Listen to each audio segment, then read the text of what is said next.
Welcome, bent riders around the world. My name is Gary Solomon, and you're watching the Laidback Bike Report.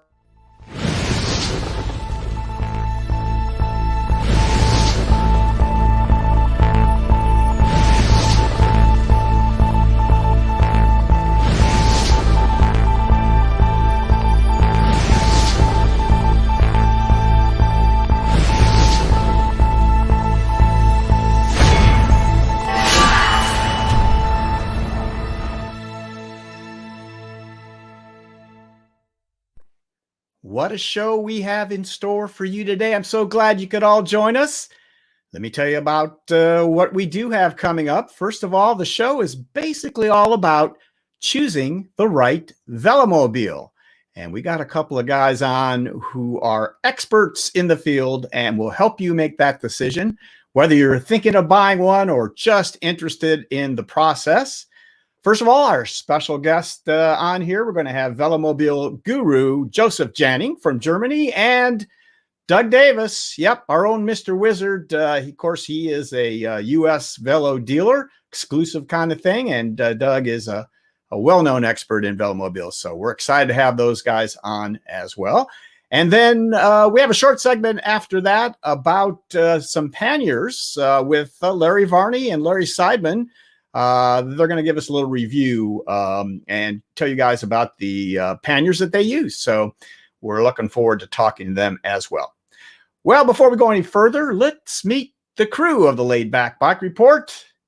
Here we go. There they are. First of all, from Salzgitter, Germany, it is our show director, Lars Kamm. What's up, Lars? Hi, guys. How you doing? Great to have you with us, buddy. And Jackson, Mississippi is where you'll find our media guy. It's Trey Burgoyne. Hey, Trey. Howdy, folks. Good to be here. It's great to have you with us. And as I just mentioned, down in Cold Spring, Kentucky, the bearded and bent wonder, it's Larry Varney. Hey, Larry. Hi, everybody. Glad to be here. It's nice and sunny out right now, but not for much longer. Rain's on the way. Good to know. Film at 11. Grab your umbrellas, ladies and gentlemen. All right, let's head out where it's probably sunny to Colorado Springs, Colorado, where we find Larry Seidman, the banner man, as we've come to call him. What's up, Larry? Happy Mother's Day. Very nice. Yeah. The percentage of women that watch this show, it's not much. I wish we had more Mother's Day celebrants with us. So percentage of actual people is not much. So I mean, well, I heard we're getting phone calls already on this, ladies and gentlemen. So let's That's right. move along. And also, yeah, that's Dallas, Texas. Those last utterages you heard from Doug Davis, Mr. Wizard. How you doing, Doug? Hi, Mom. Hi, Larry. Hey, Gary. All right, great to have you with us. We will be talking to you in a little bit. So, all right, guys, if you want to participate in this live webcast as it's going on right now, we would love that. How can you do it? You can join the live chat on YouTube and Facebook. Of course, now we are webcasting live there as well. So participate by putting your remarks into the comment section there. And ask your questions, make comments, or just discuss the worries of the day with your fellow bent riders on there. We would love to have you participate. And tell us where you're watching from. We always love to know about that. I'll try to pop your little intros up on the screen so people can see where it is you guys are watching from. So how about supporting the Laidback Bike Report?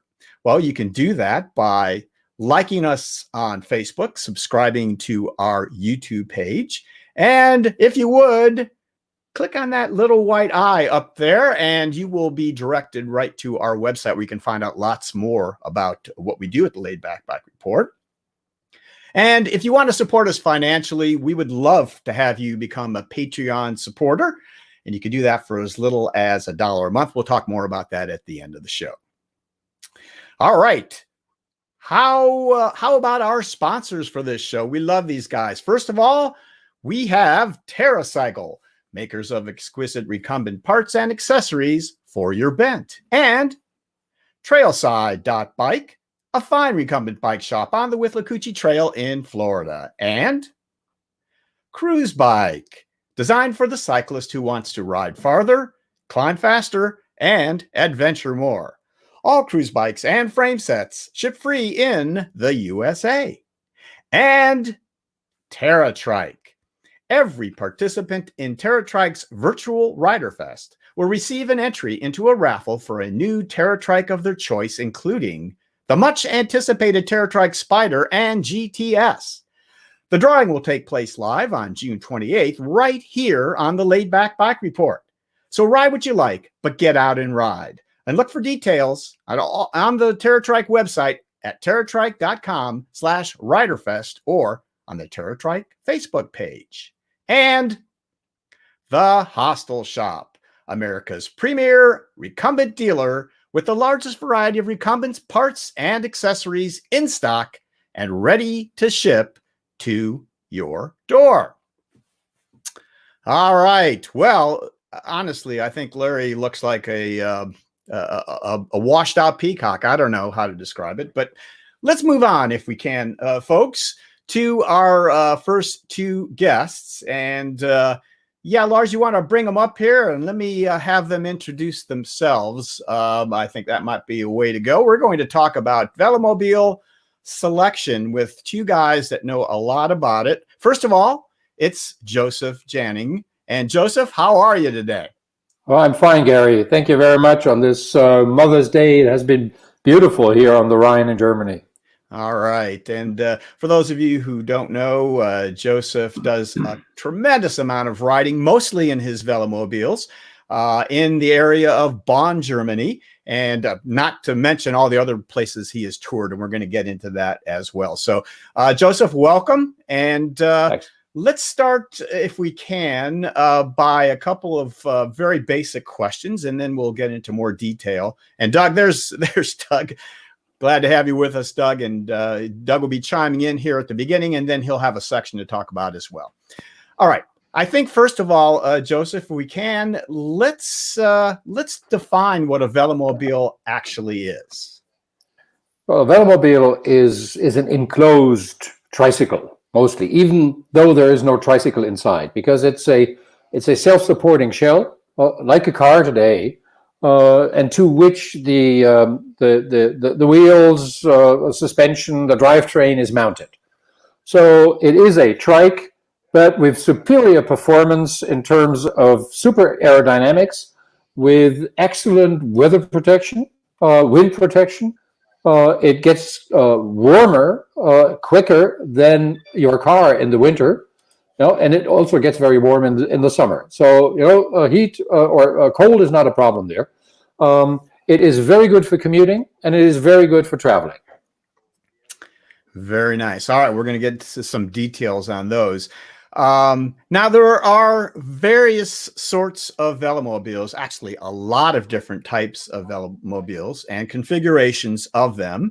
Tell us a little bit. We have a few pictures to show just in general the different types. Joseph, tell us a little bit about the general types of Velomobiles. Well, here, this shot, I like that very much. It's taken at Trier in Germany at the end of our Tour de France in 2017, 3 wheels for France. And you can see what the shape is. It's a sort of a reverse teardrop shape. These are all tadpole constructions, 2 wheels in front and 1 in the back, with a variable manhole. You see some of the models have a bigger one, others have a smaller one.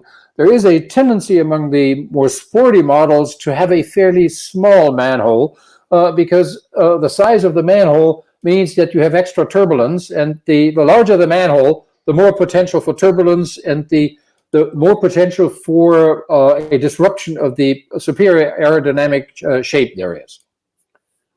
Okay. You can see, and if I can add one more sentence, this was taken in 20. Go ahead, Trey. Go on to that next little video. Yeah. Let's find it. Now, this is taken at Spezi, I think, because this is where people meet in the evening on the evening before the opening of the show. And there you have the peacock, who's notorious for his uncalculable manners. Sometimes he's very well behaved, but most of the times he's not. Joseph, you know that peacock attacked me a couple of years ago. I didn't. I'm not surprised, though, I have to say. Of course, the peacock is in. Has never attacked me. It was something to do with my shoes. I don't know what it came on. It started pecking at my shoes. I don't know what it was. You know, if you smell like a Velonaut, he won't. Yeah, well, really, I didn't make the cut. So sorry. Go ahead. So, but what you see from these pictures is that there are, even though they all look pretty similar, there are various shapes. Now, today there is a very clear tendency to try to reduce the frontal area as much as possible. That's why some of the models are visibly smaller or more narrow than other ones. You know, one of the original classics, the Quest, which is like in the second row, the second to the right is a Quest. You see that basically it has a wider belly. It is a bigger shape and it's all rounded. The modern versions usually tend to have an indent, where the cranks are. You also see that the modern versions, you see the dark spots in the front end have extra access hatches to make it easier to work on the drivetrain. You know, with the Quest, you put it on the side and you work your way from below through the footholes. The new sporty models don't have footholes anymore. So you have to have an extra way to access the front derailleur. Otherwise, you have to dive into it, which some people do like to do, but I don't. I find it rather uncomfortable to work on my Velomobile that way. All right. You also see here, when you look at the tails, that the tails are very different. And there's a lot of effort put into shaping the design in a way that the airflow is as little disturbed as possible, and at the same time to have a bit of a rear area for rear lights, for reflectors, for some visibility. So now you see there are different compromises that designers make to have as good a shape as possible, and at the same time to still be practical for everyday use on the roads. Very good. All right. A lot of people chiming in from all over the world here saying hello and talking about riding. Let's, if we can, Joseph, let's get to a question, a very general question again, and that is, why should I buy a Velomobile? So there are some other options for riding, as you are well aware, a bike, a trike. What is it about a Velomobile that should throw the balance in its favor? Well, I think if you know it, the question answers itself, because it is bicycle riding in a parallel universe. Nothing compares ride-wise to a Velomobile. But most people don't know that. I didn't know that before I actually started riding it. You can read about it, but then you read a lot of things, what we call it fisherman's Latin, where the fish gets bigger every time you tell the story. I started riding a Velomobile because I wanted to commute to the office year-round. And my shortest way to the office and back was 30 kilometers. And I did that. And winters were harsh, and I was pretty cold, and I fell a lot of times and bruised my forearms and everything. And so I said, after 2 harsh winters, not missing a day, I said, you have deserved yourself a present, and I bought myself a Velomobile. Took me a couple of 100 kilometers, and then I understood what this was about, and I was lost, And then I used it for commuting only. But once I changed my jobs and I didn't have that much of a commute anymore, I started to discover the many other things you can do with a Velomobile, which is touring, which is athletics, even though it is hard. A Velomobile sort of is a risk for your physical fitness because it is so efficient that you don't have to work that hard. But you can work, particularly when you then become a fan of mountain riding by Velomobile. All right, which I know you do a lot of. I do a lot. Yeah. I do because I love it. Let's not get too far ahead of ourselves here, because we do want to get into specifics about the different uses of them. But if we can, for just a minute, let's stay with the choice and the a Velomobile versus another sort of HPV. And let's go through the pros and cons, if we could, of Velomobiles versus the other sorts in kind of a list kind of fashion. Let's start out maybe by talking about maintenance. So if you would, on these next kind of questions, kind of rapid fire, tell us about the comparison of, in this instance, maintenance between those sorts of bikes versus Velomobiles. Well, I commuted to the office by trike and by Velomobile. And winter riding with a trike means you have to work on the drivetrain continuously because it will pick up so much dirt, so much sleet, so much salt that you really have to look after it. Otherwise, you will have a lousy performance of your drivetrain. In a Velomobile, you would want to select those models that have a fully enclosed drivetrain. Now, some of the older ones had the rear wheel open, like the original Go 1, which meant that all the downsides would apply to that. So with a fully enclosed drivetrain, you don't have much maintenance to do because the chain runs completely inside, doesn't get dirty. There's very little need to perform maintenance on them. But otherwise, you need, if you have a Velomobile, you need to be able to perform some of the basic maintenance issues yourself, like tires and tubes, like oil in the chain, like being able to do some basic services on the drum brakes, because there won't be many classic bicycle dealers who are familiar with it. I found that my own dealer was actually rather curious, and they invited me. They even have a picture on their website where we work on one of my early Velomobiles, because they wanted to demonstrate that they can do everything that's bike related. How about the comparing the ease of doing the maintenance on a regular bike or trike versus the Velomobile? Now, the Velomobile being enclosed and being more protective, that makes sense that you might need less maintenance. But if you do have to change a tire or oil that chain, sounds like there may be more involved than on a regular kind of bike. Yes.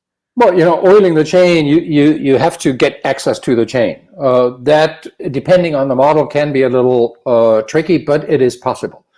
But the most often issue of maintenance is changing a flat tire. And that's where Velomobiles are actually very good, because even those without an open wheel well, that is where the front wheels are also covered by the shell, you have single side mounts in most of the Velomobiles. That is, all the tires can be taken off without taking the wheel off. And those people who know from their own riding, the work that is involved in taking the rear wheel off, depending on the type of derailleur and shifting that you have, that can be a little bit work. Not so on a Velomobile. So Velomobiles actually look a bit odd when it comes to fixing a flat tire, but in practice, it's a matter of a few minutes. Understood. All right, let's move on to something else that I know is near and dear to your heart. I've seen you post a video about this, and it's storage. So Velomobiles seem a little bit more bulky and larger than a typical, say, trike or a bike. How does one store a Velomobile? Yes, that's true. No, a Velomobile is, you're in the inch world. I'm in the meters world. Is between 250 and 3 meters long, and about 70 to 80 centimeters wide. So that is quite a beast to store. I have a storage solution, which is this one here. You can't really see it. You just see the upper part of it. That is, I can store a Velomobile on its nose. So I have created this little assistant of mine where I can just roll on the Velomobile, then put it on its nose, fix the rear wheel, and I could put it standing up. So I can store 2 Velomobiles in the space of one easily. It's a treat to watch that too. So, folks, I'm going to have Joseph's YouTube channel link in the description below when we're done. I encourage you, for a lot of reasons, to go and see what Joseph has created for his YouTube channel. But that's a really cool video too, where you show how that's done. So, okay, so storage, it's got to be thought. It's got to be something you think about. Most people do it in the garage. Of course. Most people have a garage and they store it there, and they roll out of the garage just like they would with their car. All right. The next issue that I've heard people with Velomobiles talk about is the noise. And I'm sure there's some variations here, but I know when I'm riding my bike or trike, I'm always looking for ways to make it as quiet as possible when I'm riding. I don't like to hear anything clinking or clanking or squeaking. Try to do everything to keep it quiet. And a Velomobile, I'm sure that is the goal as well, but there are some inherent differences in the way that sound reverberates in a shell like that. Tell us about noise in a Velomobile, will you? Yes, there is noise. And I also like to ride a Velomobile on a good road when it is very quiet, and that happens. But whenever you have less perfect roads, bumps, cobblestone, what have you, the vibrations, the sounds of the suspension or the sound of the chain slamming against the rear swing arm will create a noise that is then amplified by the shell. Oftentimes you would think that other people will hear a terrible noise, but they don't. You hear it because you sit halfway in the shell. You sit as deep as this in the shell, so you get it onto your ears. And on top of that, riding a Velomobile, you ride at speeds that many people don't know. And there you have substantial wind noise. I know a couple of people who wear pads for their ears, not as headphones, but simply as pads to reduce the wind noise. The wind noise at 50 kilometers an hour is quite dramatic. Watch my videos, and I often have noise, and people say, "Can't you turn the noise down?" I said the noise is turned down already because wind is a real issue. Yeah, for sure. All right. And what can you do to mitigate that? Is there anything that, do guys wear earplugs? Are there some Velomobiles that maybe are insulated on the inside for that? Are there mitigating ways? Well, you can try to do that. There are a few tricks that you can do. Many Velomobiles today have two idlers. And these idlers have O-rings, and the O-rings wear down. And once the O-rings are gone, the idler is much more noisy. So keeping your two idlers in good shape will reduce the noise level substantially. Keeping the chain well greased or oiled also reduces the noise. Then you can put like pads, little adhesive pads on the rear swing arm where the chain runs. Because, when you ride over bumps, the chain will slam up and down. And I think most manufacturers, they do apply these pads, but they wear off. So you have to check that every once in a while and add these pads again. The front suspensions, the McPherson struts that you have in the front, they need some maintenance. They need a few drops of oil through the top, every few months. And so if you maintain them, also the front struts will be less noisy than they otherwise would be.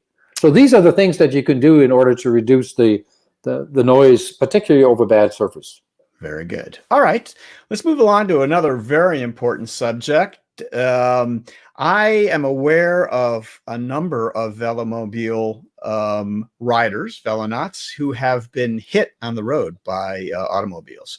This is not something that just happens to Velomobiles, obviously, but it seems, at least in my experience, that they seem to do pretty well in a Velomobile, and it seems to be protective in some sense. Can you share your experience with what has happened to you and what has happened to people in Velomobiles? I suffered 3 accidents myself, and I walked away totally unharmed from all of them, and you would not want to see my Velomobile. The shell actually does take a lot of the impact in a crash, even though, I don't want to crash. Modern Velomobiles, and that's one of the issues of carbon fiber. Carbon fiber, if it breaks into very sharp, thin needle-sharp pieces. So modern Velomobiles have a layer of Inegra or some other material between the carbon layers so that the carbon doesn't break anymore. It gets softer, it loses its strength, but it doesn't break anymore, which I think is a major improvement of the last decade. the issue with Velomobiles and accidents is the same as with motorcycles. You can have lights on, and you are, quite substantial. It takes something not to see a Velomobile or a motorcycle on the road, and still a lot of them are not seen. And then underestimating the speed that a Velomobile can have, you can get into situations where actually you have done nothing wrong, but the other guy simply miscalculated or didn't pay attention, and then there is not that much that you can do. Right. But the protective shell, that's an important feature, I think. Yes, and from what I have seen, I think that's an important safety feature that seems to work. So, that's all right. So I think it's pretty well known that Velomobiles are a little bit more expensive than your average recumbent bike or trike. There are a number of reasons for this, and pretty much I think maybe we'll talk to Doug about what those are. But let's talk very much in general, or put some parameters around it. What do Velomobiles cost? Well, that's every third question that you get. Next to, did you build that yourself, and does it have a motor?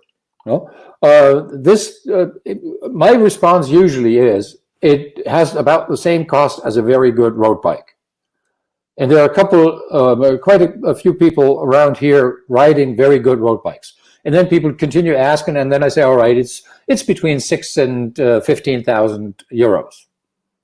And then people usually are a bit surprised because they think it's cheaper. I had a guy recently who said, well, I know how much that costs. And I said, yes, how much does it? Oh, 3,000. And I said, well, you won't get it used for 3,000. Right. And then they think it's outrageous. Yeah, that guy probably also thinks he could build himself for 1,500, but that's I usually say, it wouldn't look like this if I had built it myself. So I say, this is engineering. Right. There's hard thinking and hard work going into that, and that's also part of the price. It is a very small series, and it actually is work to build something like this. All right, so I think we can establish the fact that it is something that has a higher price, perhaps, but has a lot of value to it. Regardless of how we view that, there's a lot of money involved with owning a Velomobile, and that brings me to the question of security. So you have your Velomobiles stacked on their nose inside your apartment. That seems pretty secure, but you do ride to places and restaurants, I'm sure, stopping at restaurants and staying overnight. And people, of course, that are commuting perhaps with them have to leave them outside. And so how does one secure a Velomobile? Well, my wife says, who needs to secure this? Who wants to have something like this? I think that's, of course, not the proper answer. I never lock them. There are people who lock them on the wheels. That you can do. You can just put a solid lock around one of the wheels, and you can't ride off with it. But if you happen to have a van around the corner, you just put it in your van and off you go. And these things do happen. I would not leave a Velomobile overnight at the train station. Not because it will get stolen, but it is very easy for something like this to get vandalized, to get damaged by people trying to play with it or sit on it, or just these things that people do. For my other uses, I now have a little alarm. One of those cheap China alarms for like $10. That you get, that you put on, and whenever somebody touches it and moves it just a little bit, the alarm will go off. And that is usually good enough to keep the hands of people off my Velomobile. All right. And we have a question from my pal, George Mills. So, we use flags on trikes. He was wondering if anyone puts flags for better visibility on a Velomobile.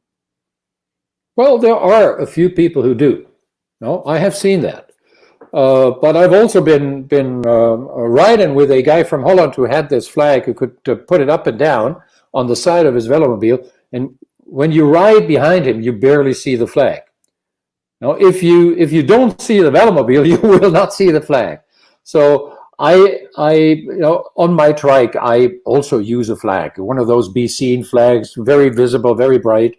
But I think it is mostly for myself. I don't believe that it gives me much added security. Exactly what Doug has said here. He posted that as a response as well. Basically, if you can't see the Velomobile, the flag probably is going to make a hole. And I try, nowadays I have owned a sequence of Velomobiles, and the more choices I make, the more I try to go for colors that sort of stand out. The latest one that I have has a nice blue on the top and a fluorescent, extremely bright yellow on the bottom. So when I sit in it, I just see the nice blue. I don't want to see the yellow because, it sort of hurts in your eyes to see it. But I want other people to immediately see that there is something there that has a color that, that is very, very unique. So it happens to be almost the same painting as the German police cars nowadays have. That should get some attention, I think. Very good. All right. Let's move on to the last question in this section. And so we've talked a bit about how aerodynamic and fast Velomobile can be, but aerodynamics probably are of no use when you are going up a hill. And you are just the guy to talk to because you do a lot of mountains on your Velomobiles in the area. So can you talk to us for a bit about the nature of riding a Velomobile in the hills and mountains? How do they do, and how would you approach doing that? Well, initially, I tried to avoid hills with a Velomobile because my first Velomobile was 38 kilos, and I thought, no way I'm going to pedal this up some hills. And I had to learn that this was wrong. And a lot of people who are new to Velomobiles approach it with the knowledge they bring from road biking or mountain biking or recumbent riding, and say, no, it's I want as little weight as possible, and if with a heavy thing, I stay out of the mountains. In the hills and mountains, a Velomobile is like a trike. You can go as slow as you want, you won't fall over, it's very stable up the hill. But unlike a trike, it has a lot of momentum, which means that oftentimes mountain climbing is not by going up all day, but is about going up and down, is about going over rollers. And that's where a Velomobile can be great fun, because unlike a trike, on those rollers, you have speeds on the downhill that you take into the next uphill. A road biker will always attack on the climb. A Velomobile rider uses the flats and the downhills to build the momentum to fly up the next hill. And once you know how to do it, you can fly by road bikers, and they leave them stunned because they don't believe that you can pass them with 40 kilometers an hour while they are just working their super light bikes up that hill. However, I've been also riding in Western Pennsylvania, for example, or Eastern Ohio. You know that, and that is an area where you have a lot of climbs. Wonderful to fly down, but too long to push over the next hill. And then a Velomobile requires some mental strength. You have to gear down. You don't attack. You don't ride the biggest gear that you can just pedal, but you go to an easy gear, a low gear. You can always gear up if you think it's too low, and spin your way up and use the climb to relax, to re-energize, maybe to eat and drink. Absolutely. Very nice. All right. Very good. Now, I've broken the possible uses of the Velomobile into two basic categories that I wanted to discuss with you, Joseph. The first is recreation, and the second is transportation. And of course, there are some crossovers here, but let's start with recreation. Now, you have done some amazing things with setting up tours for Velomobiles over the years. You were on the show a couple of years ago and talked about one of your very famous tours, 2011 Roll Across America. And you have also done a couple of others. We briefly mentioned here about the Tour de France one. And so let's we can take a look at a couple of these slides if we could also, Trey, and talk about recreational use, touring and such of velomobiles, and how that differs from touring, say, on a bike. I myself discovered that these are absolutely fantastic touring machines for three reasons. One reason is they have enough space to carry your own luggage. So you can carry your stuff with you and have it easily accessible. Now, all bike tours know that how they store their things, and then they have to stop and get this out of that bag and put that back into a bag and secure it so it doesn't get wet. Now, this is Buckingham Fountain in Chicago. That is from Rome, that picture. But on a Velomobile, you just have it right there. You have your food and drinks, your phone, and what else you need. You have it right to your left and right. And you can easily access it, so you don't have to stop. Let's go back to that Rome shot, if we could, Trey. And Lars, could you bring Larry Varney in for a second, too? I don't want to get too deep into the weeds on Rome because we've done it before, but I do want to let people know a little bit about what that entailed. And Larry, there's a special reason that I brought you up. Why don't we start with you, Larry? Tell us what you know about Rome in 2011. Okay, I guess I'm on. Yeah, I can see myself now. It was an eye-opener because I had never ridden in a Velomobile before, so I learned everything about them right then. I found out that, yes, they can climb hills as long as you got a good granny and you're patient. I still remember going over that YOLO Pass or whatever it is in Montana. YOLO Pass. Yeah, that one. Yeah. And on the downhill side, I have never gone so far, so fast without pedaling, probably 40 miles or something. And I was being cautious. I would slow down when I started to get past 50. But one of the Europeans passed me doing at least 70 or 80. It was ungodly. It was something. But yeah, I agree with him about the noise on the inside. It sort of amplified. And one of the questioners asked about heat when you're traveling. I found that if I rode along and stuck my arms up on sort of the outside, that helped a lot. Yes, when you were climbing, Yes, it's extra cooling, Yep. and B, it brings your body up a little bit and changes the angle between your legs and your upper body, which helps you to mobilize your belly muscles to help on the pedaling. That's why you see a lot of people putting their arms out, both arms out on the climbs, because it's a noticeable improvement. Yeah. And it does work. I like Yes. that. No, so as Larry was saying, Lolo Pass is Idaho to Montana. It's the Idaho Panhandle, the entry into Montana. It's a beautiful road.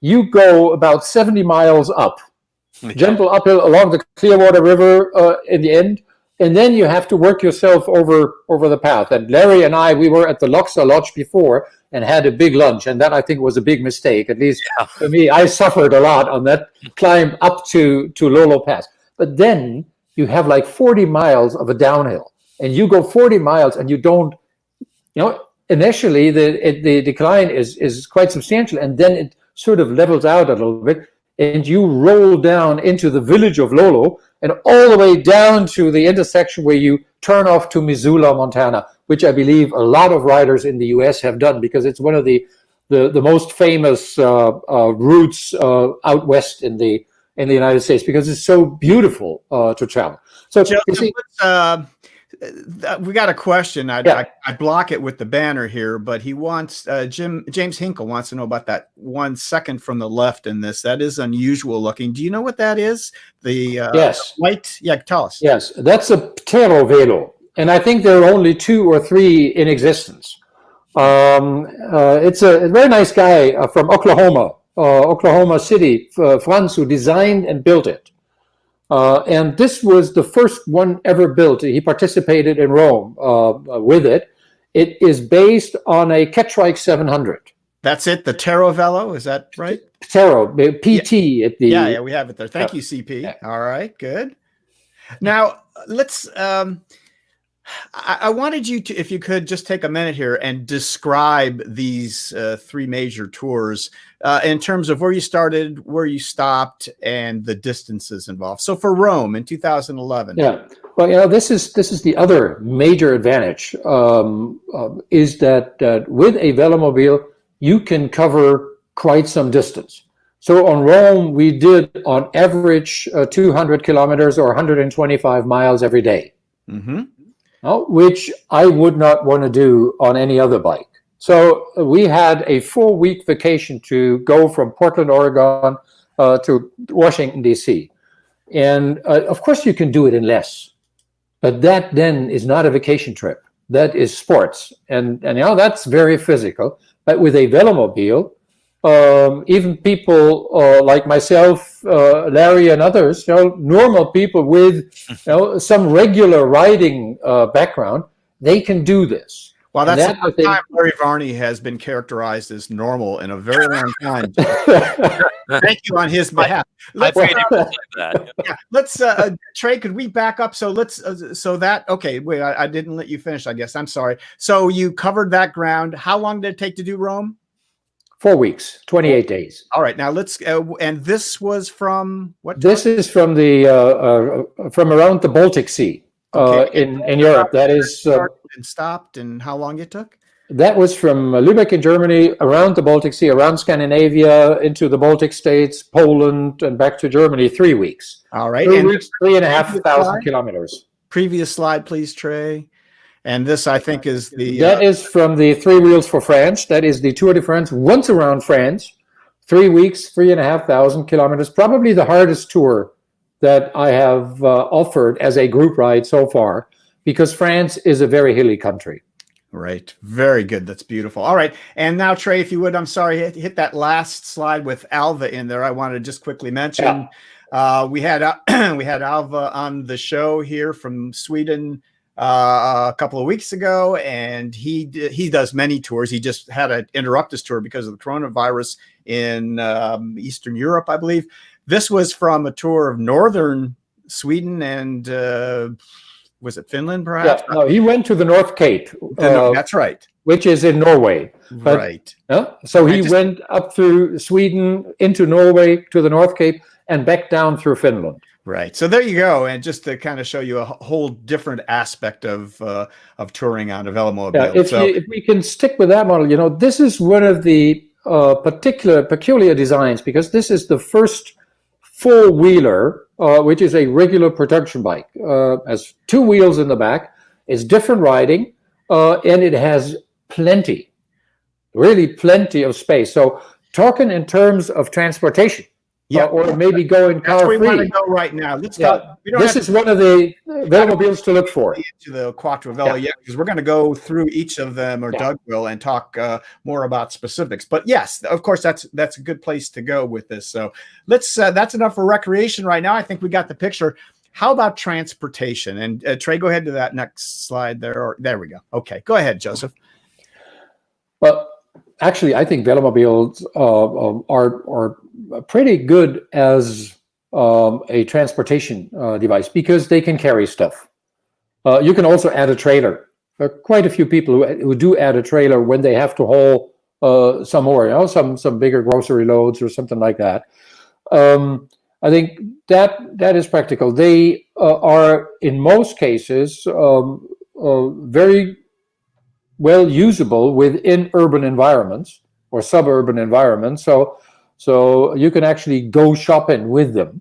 But unlike the guy in this photo, I would never wear work clothes or normal street clothes in a Velomobile, because you actually sweat. You're sitting inside a shell. It's not like on a bike where basically the airflow will dry every drip of sweat away. You won't. So you make it a habit as a Velomobile rider to change when you use it as a car replacement, let's say, to go to the office or go to work. Let me be fair to the gentleman in the picture. This is Marco, who was the Italian fellow who was on our show a couple of weeks ago also, and I believe he said he staged this picture. I'm not sure he does that. I'm sure he did. I'm sure he did. But yes, that very well said. Yes, go ahead. So, okay, let's, I guess the next question I would have then would have to do with taking the next step. So you can commute in your Velomobile, and there are some people who have totally given up their automobiles and have gone with Velomobiles as a car replacement. So what are your feelings about that? I think it's possible. It depends on what you do with the car. You know, we know that most people use their cars for very short distances that you can cover easily with a Velomobile. But you have to be ready, willing, and prepared to sort of adapt to the Velomobile specificities, which means you have to be willing to change, maybe 2 times or 3 times a day. You have to be willing to pedal, you know, and to do a little bit of physical exercise. But then for what the average use of many cars is, a Velomobile will do just that, including getting your groceries and some other stuff. Now, I know from myself, I still have a car. Actually, I have 2 cars, but only to pay insurance on them and tax so that the roads can be maintained for my Velomobile riding. I ride, I think, about twice as many kilometers by Velomobile in a year than I do in a car. Any relation, Joseph? Joe Janning. This is actually how I got my first car. My dad dumped it for his Velomobile. Yes, that's right. That's my son. Okay. I thought there must be some connection. Joe, thank you for joining us. If you have any other interesting tidbits to share with us about your dad, feel free to tell us. Well, I think I usually, you know, this is one of the things about Velomobile riders. I always have 2. Now, because I can then take other people like my son and ask him out for a ride, but mostly because I never want to be without a Velomobile. I told you about the accidents that I had. Usually to settle the insurance claims takes a little while because the cost is substantial to the insurance of the person at fault. And so it had happened to me with my first accident that I was without a Velomobile for half a year, and I said that will never happen to me again, and I will always have 2. Got to have a backup. Yeah. All right. Joseph, let's say you have convinced me. We've been through this. It sounds great. I want to buy a Velomobile, or as you say, maybe 2. I want to start going through the selection process. I want to bring you with me and ask you all the questions because I don't know the first thing about buying one. So let's start talking about the features that I would be looking for. I think it's probably fair to say if I was advising someone on buying any bike or trike, it would have something to do with what their use case is, what they're going to do with it. So start there. Tell me how you would generally evaluate the purchase of a Velomobile. Let's start with, for instance, would you be using this Velomobile for a single purpose, or are you looking for some versatility? Is that a good place to start? Well, I would first look at the person. Because with some people, whether it's their width, shoulder width mainly, or their height or lack of height, that may determine what model they're going for. On many of the other issues, like specific use and rided bike trails or not, I think many people don't know. So I would always recommend to people to go for a model that can do a lot of things, because they don't know yet what they will want to do once they know what it is like to be riding a Velomobile. Now, so you know, I get a lot of questions saying, well, I have to cross that bridge over the Rhine, and that's impossible with a Velomobile. It isn't. It is possible with a Velomobile. People just don't know that. And then they go for models that have a very low or small turning radius, which of course is helpful in some instances, but not really necessary. No? Then there are people who say, no, I have to have footholds, because how can I back up? No, normally you don't need footholds, because you don't back up like that. In many Velomobiles, you just find the slightest incline, go there and roll back. You know, it's a whole different way of riding. So I try people to say the most important thing is get something that fits you. Secondly, get something that is reasonably light. So it doesn't need to be super light, but it should not be the most heavy model that is on the market that will only run well with an electric assist. And C, get something that will allow you to cover from commuting to shopping to traveling, all the needs that you may develop once you get the hack of So riding. you are going to vote for the versatility feature Yes. for sure then. Absolutely. Lars, can we bring Doug up here? Because I think he needs to be able to chime in on some of these. Working hard on the chat. Thank you. Thanks a lot. Yeah, take a deep breath. Folks, he may not answer you for a minute here. We've had some great questions and a couple of comments. There was one, here. So there's a gentleman that lives in Martha's Vineyard that told a news station that he gave up his car for a Velomobile. I believe you're talking about David Whitman. Yeah. If you guys know him, he's been on media, on social media for a very long time, way back. David's a great guy. And let's acknowledge I think he's got a Quest that he rides around there, if I'm not mistaken. So that's who that is. There's a couple of questions here about heat. As far as there was one about riding a Velomobile in Louisiana, and I thought it's really important out here. SBC Clydesdale. And Doug, you might be. I know that Joseph has ridden in all kinds of weather, but you are you live in Texas, so tell us about heat. Yeah. So when you stop, it's going to get hot. There's nothing you can do about that. You're in a shell. It's just like on your porch. When the air stops moving on your porch in the summer, it gets warm. But when you move, there's enough airflow inside the shell to where within a couple dozen feet or a couple of meters in Joseph's world, you've stripped all the hot air out of the shell, and you're actually operating cooler than you would have been because the bike itself is shade.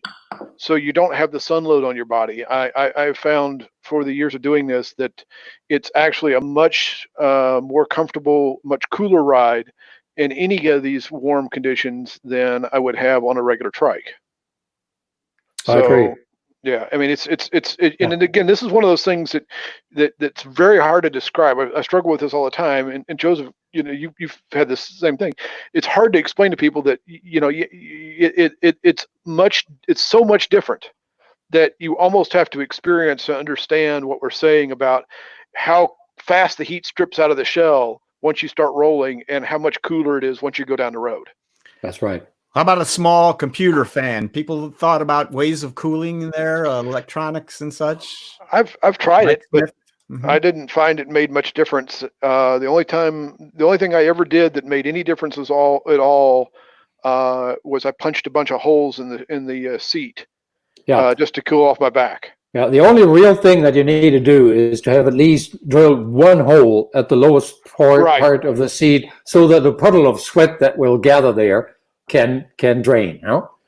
That's that's an important point to make, because that happens in all the Velomobiles, unless you're riding like Alva, in which case it all freezes on the inside. So. Right, there's a different right. problem. All right, so let me try this. Semele Papadogianakis asks, I am 1.6 meters short, or 5'3" It seems that that is the least recommended height for several models. So is being short a problem? I guess we need to talk about fitting a Velomobile, but for the extremes, the very short rider, or actually the very tall rider. Talk about how we fit those extremes and how we go about fitting anyone. Doug, go ahead and start if you would. So, well, my wife's 5'11", and I've had her in a Quest XS, in a DF, in a WA, and even in a Quattrovello, and we were able to fit it. So we would consider that the extreme at under 5 foot. Sometimes we had to do some modifications to make things work beyond the standard factory seat mounts, but it's doable. We've also had people as tall as 6'11" inside of Quattrovello Plus and in WAS, and as tall as 6'7", 6'8" in a DFXL. So they're very adjustable inside. Some of that is knowing what you can and can't do. Some of it is knowing how to do it. Sometimes we've had to fabricate brackets for the seats in some extremes, or we've had to offset the bottom bracket or do a few other things. But generally, if you're a adult within the range of the spectrum of adults, we can get you into one. All right, very good. All right, let's move along. Talk about a few more things to consider when you're buying. And I know, Joseph, you were talking about this to me when we were setting up a couple of days ago, and it has to do with gearing. So everyone wants to know about what chain rings and such to put on their bikes and trikes. There are special considerations for Velomobiles and ideas that people have that don't maybe necessarily translate to Velomobiles, I believe. Tell us about that, if you would. Well, you would want suspension. You would want full suspension on all wheels. There are some models still out on the market that, for reasons of sportiness, come without rear suspension. I would not recommend that, because you don't know how it feels to go over bad roads at the speeds that you would want to do in a Velomobile. So suspension is necessary, adds to the safety of riding, because it helps keep the wheels on the ground in all situations. The other thing is gearing. You have a bike that goes much faster than a road bike, but is also much heavier than a road bike. So you want a few extra gears, 2 or 3, at the upper end and at the lower end, in order to be able to spin anything from like 7 kilometers an hour, which is like 4.5 miles an hour, to 65 kilometers an hour, which is, 45, 48 miles an hour. So that range needs to be covered. And that oftentimes means that your front wheel set, the chain wheels up front, will have to cover quite some distance, so quite a gap in the number of teeth. So the shifting and the setting up of the shifting requires some attention so that it will work flawlessly on the road. That is something that you actually need to think about and get some advice on from either experienced riders or from the dealer that you order from. Very good. Let's take a quick departure here. Either one of you can answer this. Our pal Richard Myers wants to know how to keep the windscreen clear in the winter times, that condensation and such that we all deal with from time to time with glasses or whatever. Velomobile, and I just might add before you answer that our pal Sauki, the Finnish Velomobile guy, has got a Quest and makes great videos. Has dealt, I know, with this. I've seen a video or two on that, but yeah, if you would, Joseph, you could start with that. What about the fogging of the windscreen? Well, the best thing against fogging is riding. The airflow will clear everything, so don't worry about that. But it's when you stop. That's when you have an open Velomobile, but use a visor, which I do in the winter, to get the cold air away from my throat and neck. Then it will fog up when you stop. And since I sit so low in the Velomobile, I try to have the seat as low as possible. Then I will look partly through the visor into the rear view mirrors, and that's an issue. But then I can always wipe it off. All right. When you use a hood in the winter, it's a bit more of an issue. Then the only thing that you can do is actually open the visor in the hood, so that there will be a bit of an airflow. And even if the hood is the windscreen is fogged up, you can still look under the windscreen and see the road. So we're still on gearing. I'm sorry. With the hoods, because I ride here when it's below zero or below freezing a lot. I actually came up with a solution for that works. It's silly. I went on Amazon and got myself some USB powered thermal gloves. They have a wire that goes around inside the glove.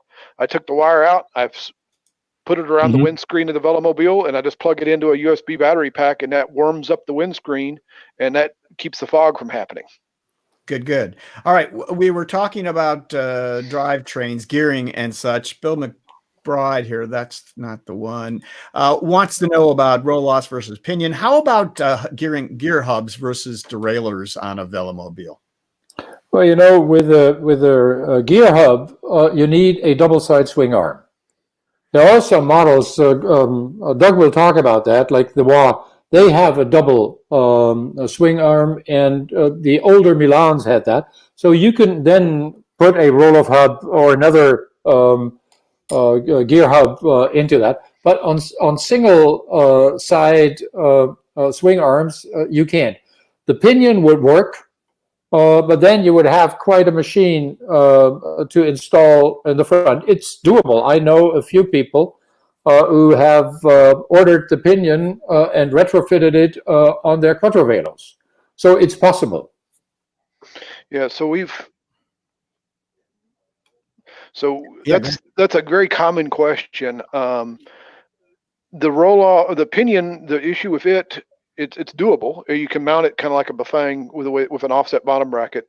But the issue with that one is the drivetrain noise is increased dramatically because the chain speed goes up. Obviously you're doing that, you're doing on the roll-off and the pinion. You have a planetary gear system, both of which are a lot less efficient than a derailleur, and in some riding situations that's quite noticeable. So I've got a pair of WAs here.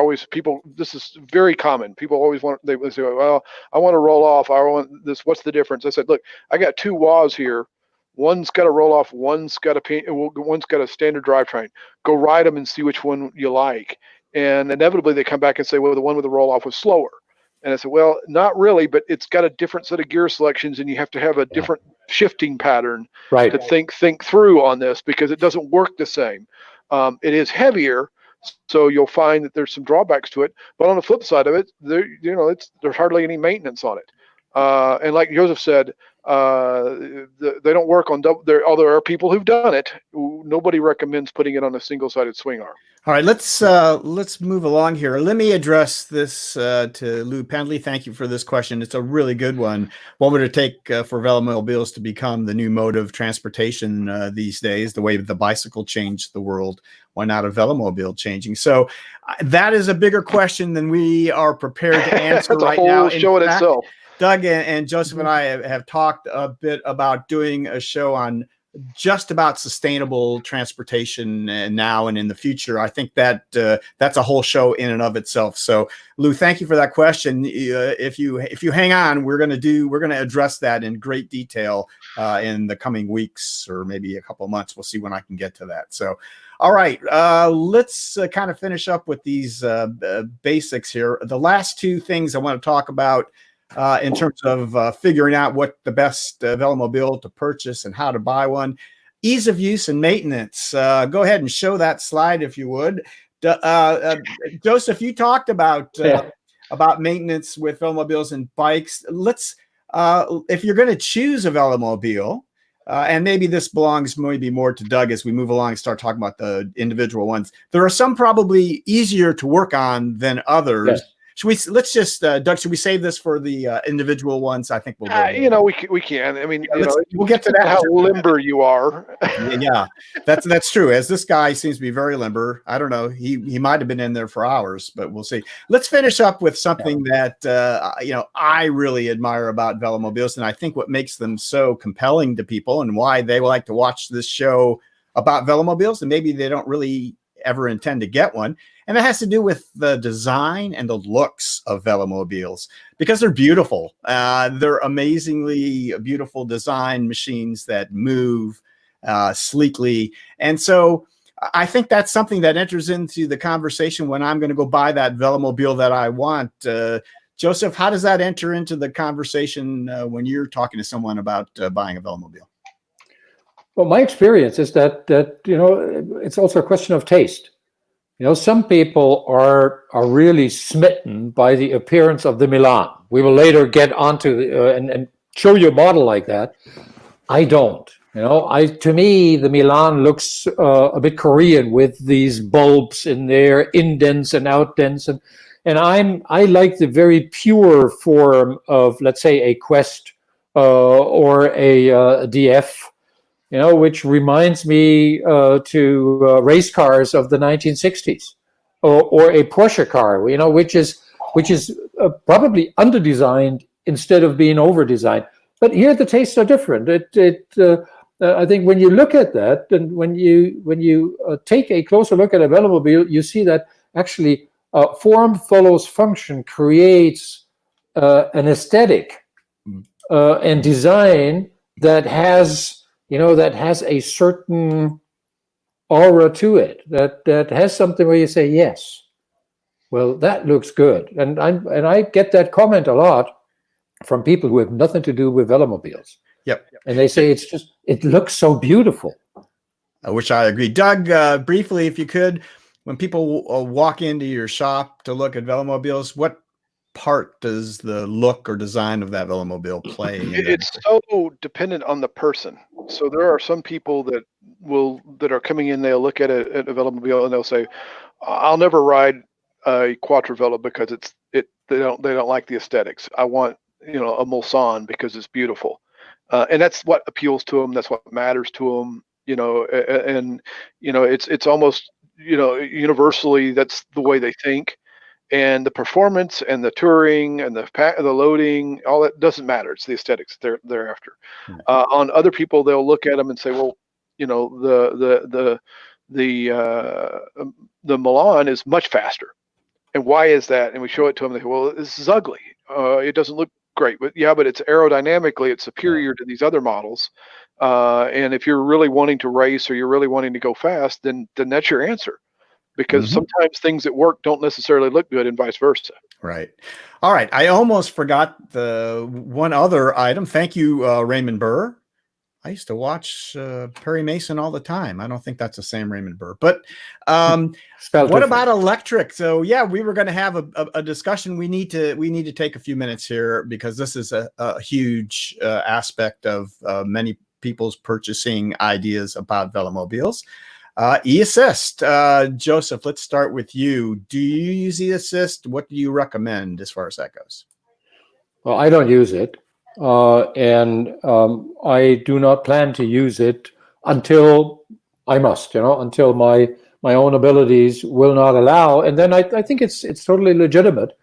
I get a lot into these debates with people who begin to think about buying a velomobile, and then they look at the terrain they ride in, and then they say, I must have E-Assist, because how in the world can I pedal a 30-kilo beast over the hills that I have to do every day or every week? And then there I would say, try it out. And if you then want to add E-Assist, you can do that. You can also do that with efficient models. Don't buy a model that only works with an E-Assist that is running, because inevitably this E-Assist will not run at all the times that you want it to run, and then you're stranded. I think it makes a lot of sense. It actually makes life much easier, but a lot of people don't know yet what they are capable of. And I said, try it out. You can always go to E-Assist. Yeah, and Doug, what's your experience and what percentage? I guess the question I'd have, then you go ahead and tell me your thoughts. I have the exact same experience Joseph has. Everybody starts out with, I want this or I want that, but I need E-Assist because I have a hill. And we get into the conversations about the size and shape and mass and this hill and all this other stuff. And I said, look, maybe come down here and ride a velomobile. I've got a hill just like that somewhere nearby. And so they'll do that. And then I realize that this whole, I guess, folklore about these things not climbing hills simply doesn't exist with Velomobiles, because the riding experience, the way you ride, everything is so different. I had a conversation literally last week with somebody, and they were like, well, I can't ride a Velomobile because I have to have assist and I don't want assist. I said, well, explain your riding to me. What's it like? And they go through and it turns out they're in basically what we would consider flatland. But somebody told them that this was a heavy vehicle and it was going to, well, we got them down to come ride. And there's no stop sign. There's no reason they're not starting at the bottom of a hill. They're going to carry so much momentum that the hills are just not going to be a material aspect of their riding experience once they're actually riding. And that's just something that you really again, we talk about it on the show, we've talked about it on the internet, we talk about it, until you actually experience it, it's hard to quantify how much of a change it is and a paradigm shift it is from what you're riding today. Right. All right, guys. Great discussion there. Doug, I think we're going to stay with you now. Joseph, you stay with us, though, as we start talking about how you actually can purchase a Velomobile. We talked about how you choose. Let's find out how we actually buy one. So, Doug, if you would start out by telling us about where you can buy Velomobiles around the world. You have a good handle on that. Well, I mean, right here. So you can buy them, some of them directly from the manufacturers, which involves generally emails, and these are all very cottage businesses. There's not anybody stamping them out in a factory somewhere, and so everything is done, kind of the old-fashioned way. We're emailing, or you're calling, or you're working off that. And you're interacting a lot of times with the same guy that's going to the back and actually working on your machine. The other way you can do it is there's a beginning emerging dealer network. The first was the French. Yeah, let's start with the slides then. Sure. Yeah. Cycle JV Venu.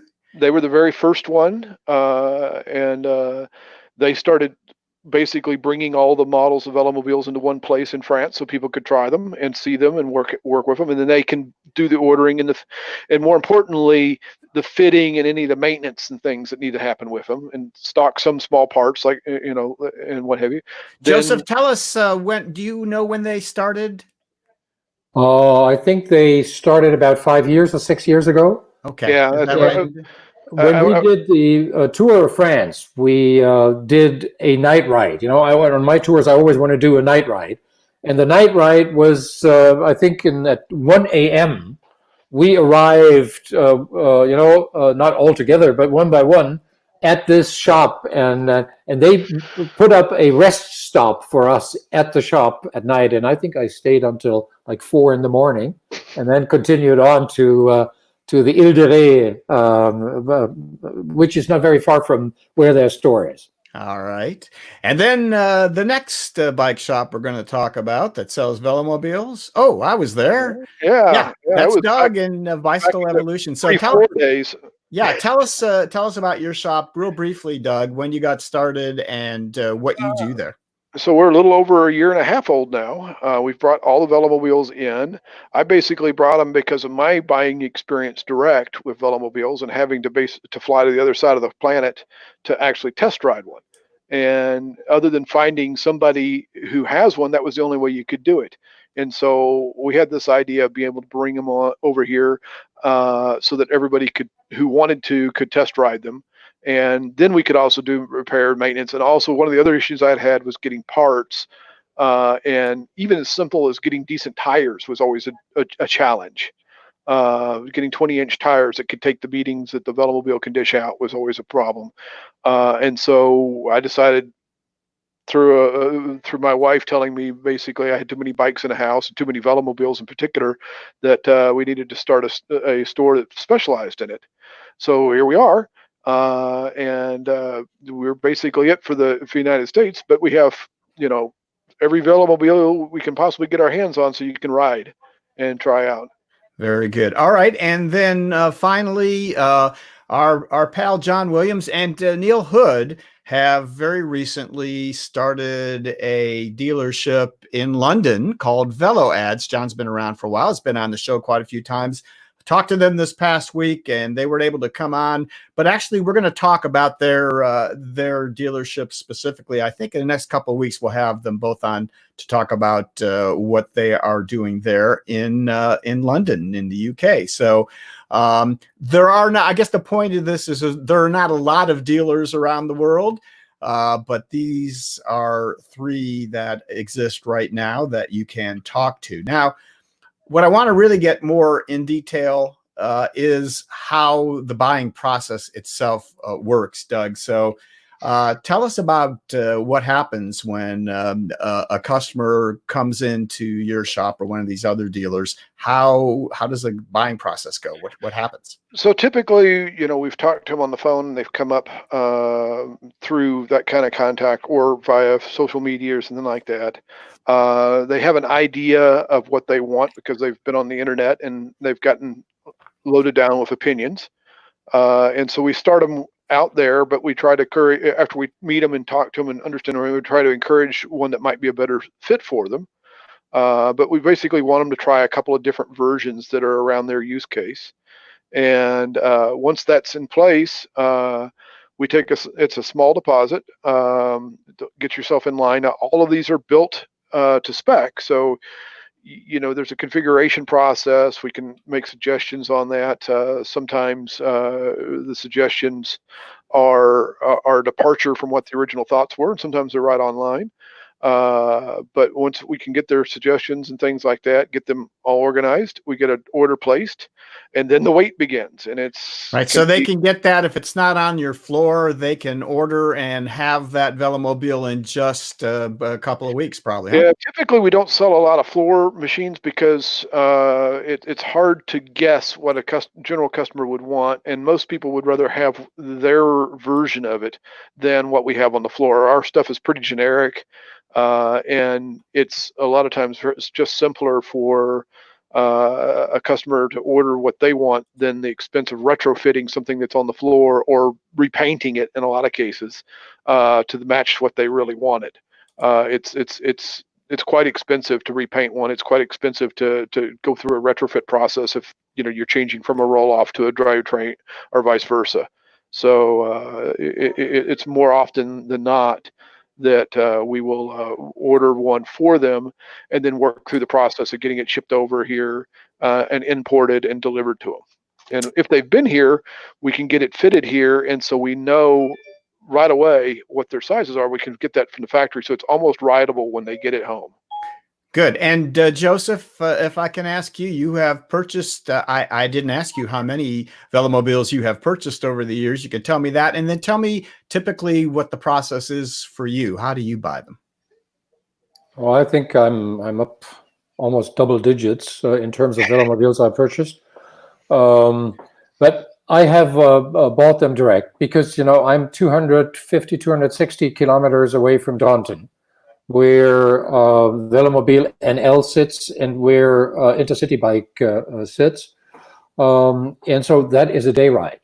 I can when I buy it and pick it up, I go there, spend the night, go there in the morning, get it fitted, leave by lunch, and I'm home in the evening, and I ride it home.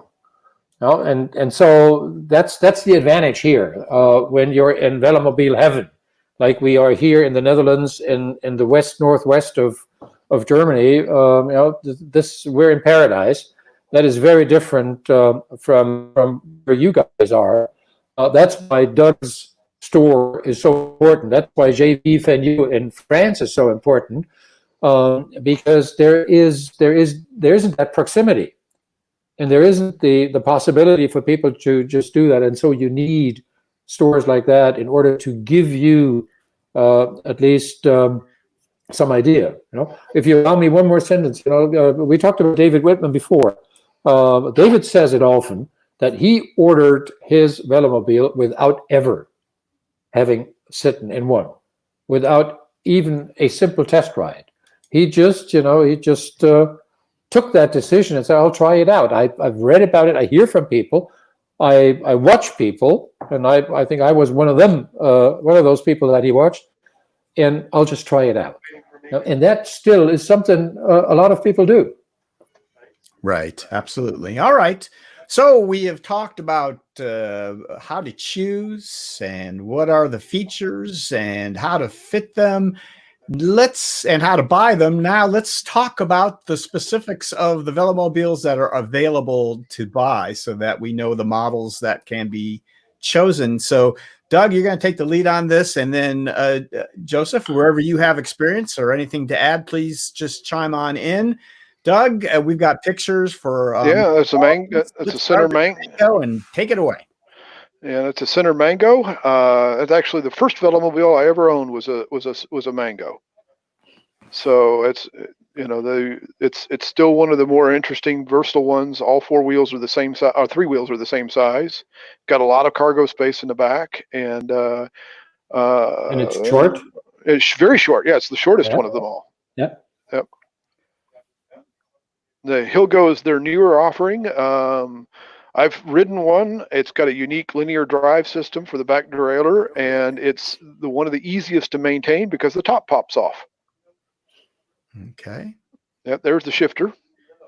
Just briefly describe why this is an. So instead of having a derailleur, it has, and it's hard to describe without seeing the video, but there's a linear pull mechanism at the bottom that does the shifting for you. Well, one has to say that practically all of the Velomobiles with a 20-inch rear wheel, they use a mid-drive system.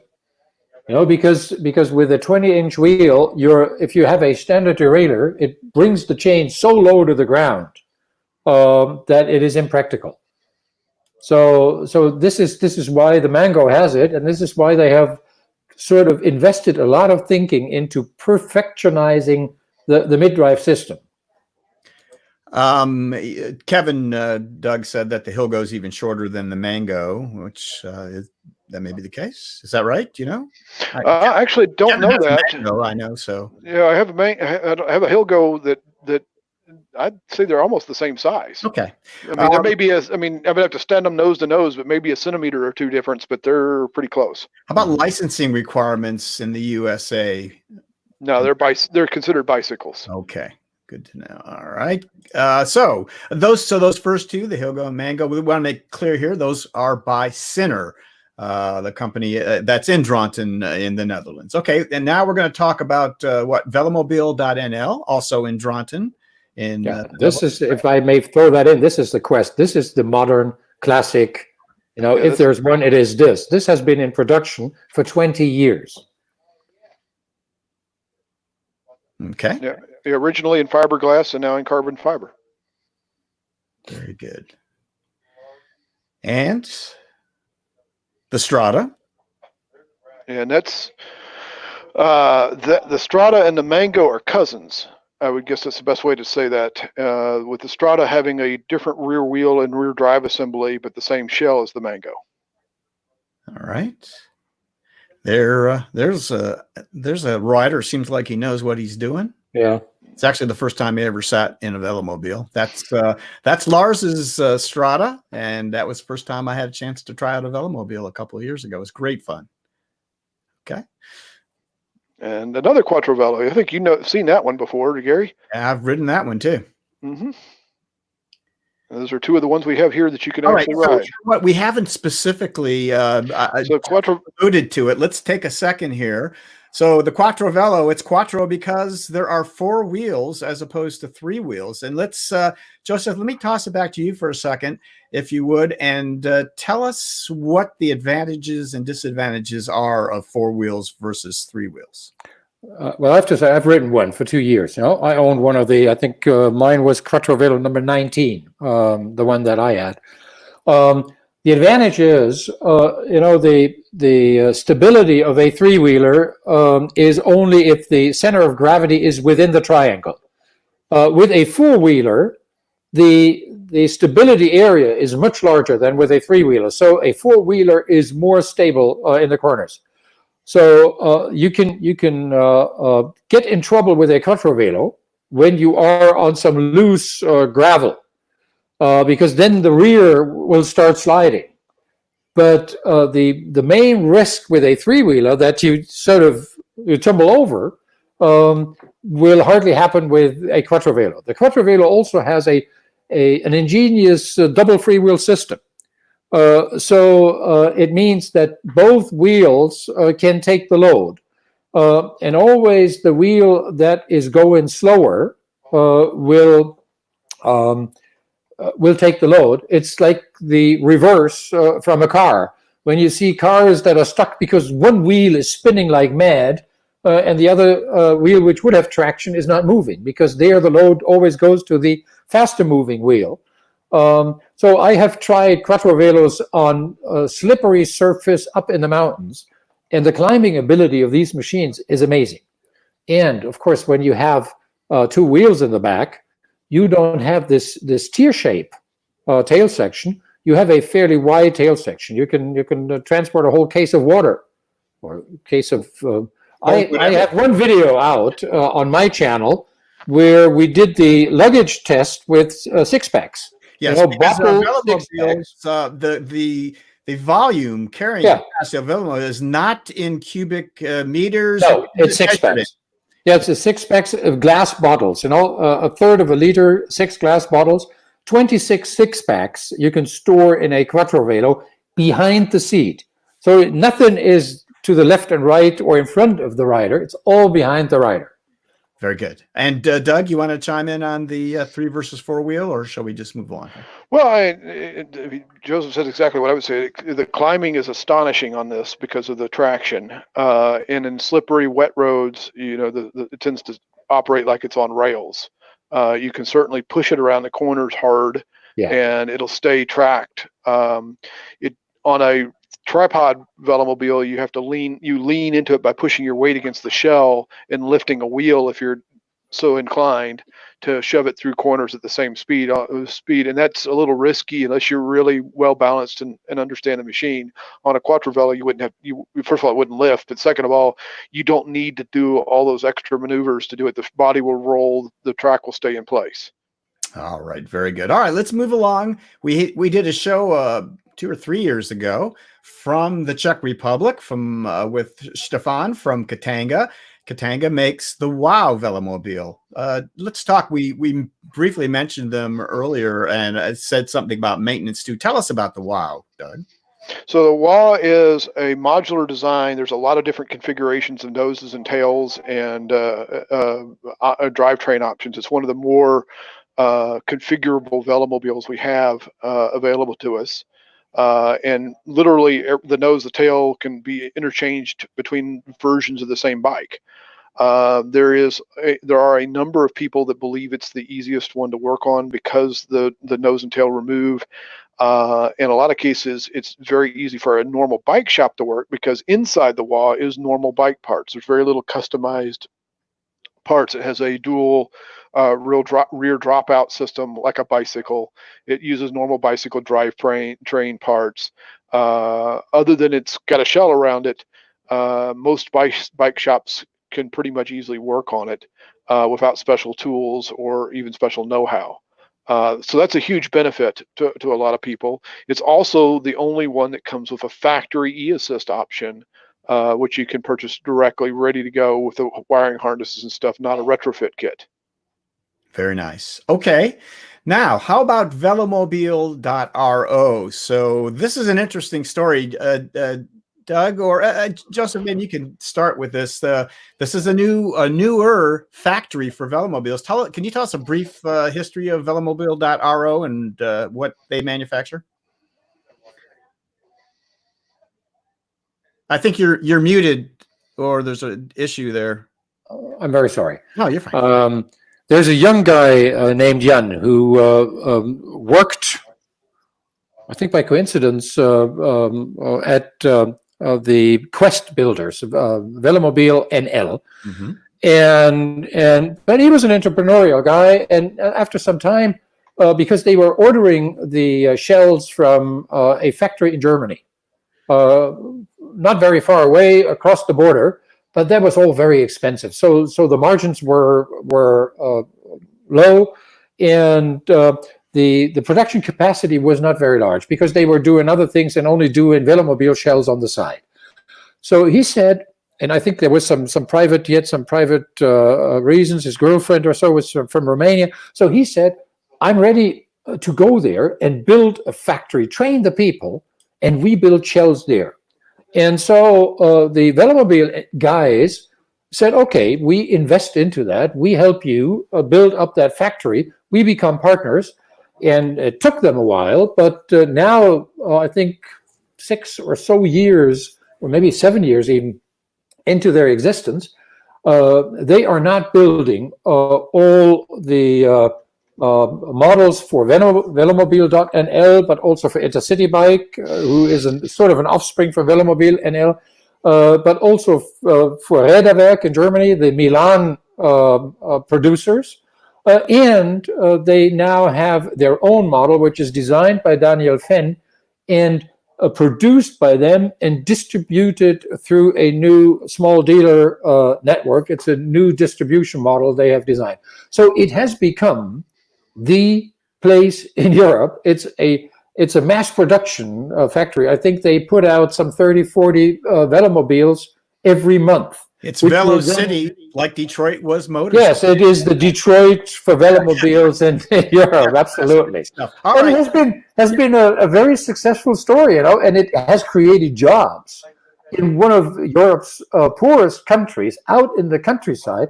I think they have some 50 people or so on the payroll now. Yeah, it is a great. And it's all local people, I'm going to have to get with Jan and have him on and have him tell the story. So, all right, Doug, let's pick it up from there. Let's talk about the Alpha 7. It is obviously it's the lightest production vehicle today, and that's its main call to fame. It's also a redesigned nose. It has more room in the footwell for larger feet. So we've had less issues with feet interference in it. It's a very Spartan design. If you look inside of one, you can see that it doesn't have all the frills and things like that because it's made to be kind of a racing climbing machine. It actually has one of the better air intake systems in it too for cooling while you're on the road. The nose is one of the wider, what is static airport intakes, which you can see right there, right? Yeah, right down the nose. It's right below the light, where most of them have the light in the tunnel, and that goes out through and empties into the shell. Right. It is, what it has to say is the shoulder width is somewhat less than in the DF, which is a probably comparable model. DF usually is about 2 kilos more or 3 kilos more, and has less room for the feet compared to the Alpha 7, but it has somewhat more room, at least in the XL version, for people with wider shoulders. There was a post, there's a continuing thread on Bent Rider I've read about a guy giving a short or maybe a more extensive review of the Alpha 7, and he's a big guy, and he talked about he was determined to lose 30 or 40 pounds so that he could fit into an Alpha 7, I believe was the story there, which is Dan remarkable. Hansen. Yeah, and he continues to lose weight. Yeah, he picked it up. He picked it up from us. He was one of the ones we had to do some fabrication on because he's a tall guy too, and so we had to build some seat mounts for him. There's I should probably put them on the website so people can see the work that we went into. But we built rails and mounting systems for his seat because Dan's really tall. And he fit just fine, but we had to actually organize how the seat was mounted in there better for him than the factory. Really good. Okay, let's move along to Ridderwerk and the Milan. Go ahead, Doug. Tell us about. I think there's two different versions, although we just have the one picture. There's actually so Milan's got an interesting history. There's a number of variants of the Milan out there over the years. There was actually a person in Canada that had been making Milans for a while. It still is on one-off. So there's. That idea was born on Rome. I can tell you that. Okay, cool. Steve was with you. Okay, go ahead, Joseph. Tell us the origin if you were there. On Rome, there was one Milan participating, and the majority were Mungos and Quests because these were the prevailing models at the time. But there was one Milan, and Steve was taken by that design. He did. I think he produced before what is called Anura. It's a Delta. It's a Velomobile based on the Delta. Anura. Yeah, he did that in addition to Nimbus kayaks, which is his main business. And so he said, "Well, this is the one. That is so unique. I want to build that one." And he talked with Ridderwerk, and they gave a license to him. He got the molds. And he developed his own, and then he started to develop also variations of that. I think he produced a larger version of it also, and a couple of other modifications to the parts that he did. Yeah, go ahead, Doug. Take it from there. There's three different variations that Steve produces and two different that the Germans produced. All of them are slightly different. We sell the German version of it in here because it's better just, if you want Steve's version, it's better just to deal direct. I can't add much value with somebody already building it on this side of the pond. But so we sell an SL, which is arguably the fastest Velomobile out there. I've certainly can tell you from my own experience of running them, It is. it's 5 or 6% faster than I can do with even my souped up, tricked out, modified DF. But it's also less streetable in the sense that it's got about that much room off the ground. And you hit every toothpick and Dixie cup and gumball that's laying on the ground with it, unless you raise the suspension, which starts to mitigate some of the aerodynamics. Could I just interrupt for a second, please, Doug? So, Joseph, you were talking about the Anura, the Delta Trike, and here's a question from Alberto Legresli. Yeah. Why don't we see Delta Trikes on Velomobiles as a basis? I guess is what he's talking about. Is the Delta configuration less stable? Why are they always pretty much? It is. It's like the same as with unfair trikes. You know, the tadpole configuration is definitely the more sporty option because the center of gravity is very close to the two front wheels, which gives you superior stability in cornering. The wheels that do, you know, kind of the turning work, they are solidly on the ground for the most time, and so I think aerodynamically, a Delta can have an equally optimal form. That's not the point, but the point is practical rideability at high speeds. Yeah, we have somebody we had the Velo Tilt project, which was started over in Europe, which is now moving to the U.S., which was a Delta configuration tilting tadpole, tilting trike, not tadpole, but tilting Delta configuration trike that I think Mike Letka's is starting to work on. And how about the Velum Tech? Anybody know what that is? Velum Tech? No, I don't know that one, but that wouldn't be surprised. Okay. Surprised. There's plenty of people that have built variations of this in all sorts of configurations out there. And I've been doing this now, as we said earlier, a year and a half, and I still find new Velomobile styles and names that I haven't seen before. So it's not uncommon to run into another. All right. Well, let's go back to the major brands, though. We got to keep some focus here. So, did you finish up on the Milan? Anything else to say on the Milan? Then it's the fastest. You said. It also has the biggest manhole to get in and out of than any of them, outside of some of the one-offs. So it's the whole hood flips up and you can get in. So it's got a little bit easier entry in some ways. You drop way down into the shell, so while you could get into it easier, getting out of it is sometimes more challenging. All right. Let's move on to our last major brand here, and these are from Inner City Bike. Also, they're Draunton as well, I believe. And what do you have from them, Doug? So the DF and the DF XL, that's their mainstream Velomobiles. We have both of them in stock. That's a picture of the two of them we have, in fact, for riding, and that's the probably the best seller we have right now. We sell a lot of those both off the floor and through there. It's sportive, it's fast, it has a little bit of cargo room in there. Outside of the QV, which is the other best seller we've got, that's the one we moved a lot of. It's unique in that you can access it through the roof. It's closed footwells, and you access the rear derailleur from the side. This is also the one that I typically ride most of the time. And we had talked about earlier, Joseph had talked about spares and changing wheels and things like that. If I'm going on a long one, I actually put the rear wheels in the back of the shell.